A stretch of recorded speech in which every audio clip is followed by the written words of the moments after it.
None of them top the cake like our good friends in the state of Texas. Because as soon as the Supreme Court decided to make their ruling, the Texas Secretary of State, the Attorney General Greg Abbott, got to work. He pushed forward the map that had not received pre-clearance from the Justice Department.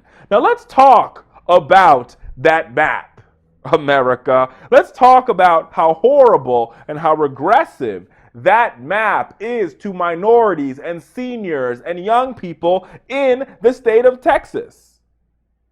It was described by the Justice Department as abusive and heavy-handed tactics, right?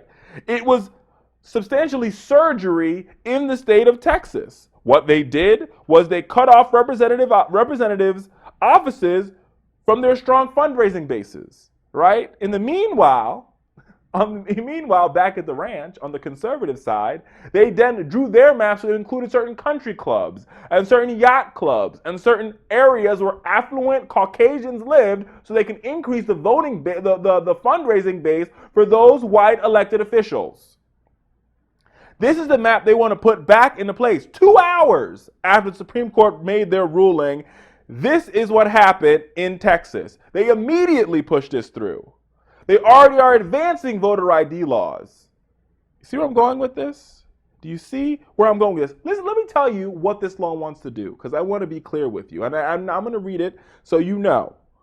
The Texas law would say that this is the IDs that are acceptable for voting. Expired gun licenses from other states are considered valid.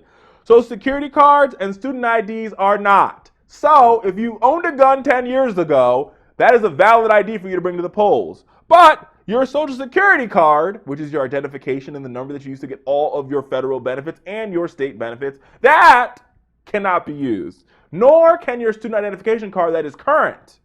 So what they would rather do is have you have an old gun license card rather than a student ID. In addition, if you don't have an ID, as many minorities and poor people do, you must travel at your own expense, produce a birth certificate, and pay a fee to receive the ID that you need to vote. You understand what's happening here, America? You understand what these individuals are trying to do to this country? This is what I call, and I said this at the beginning of the show, and I'll say it again. This is what I call when people think they're losing power.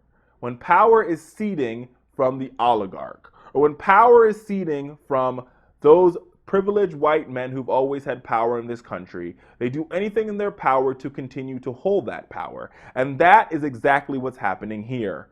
But, America, the devil's in the details for the state of Texas. My mom always told me one thing growing up as a child. She said, son, you could take the bucket to the water. You could take the bucket to the water every day, but one day the bottom of the bucket's going to drop out. And that is what is happening in Texas.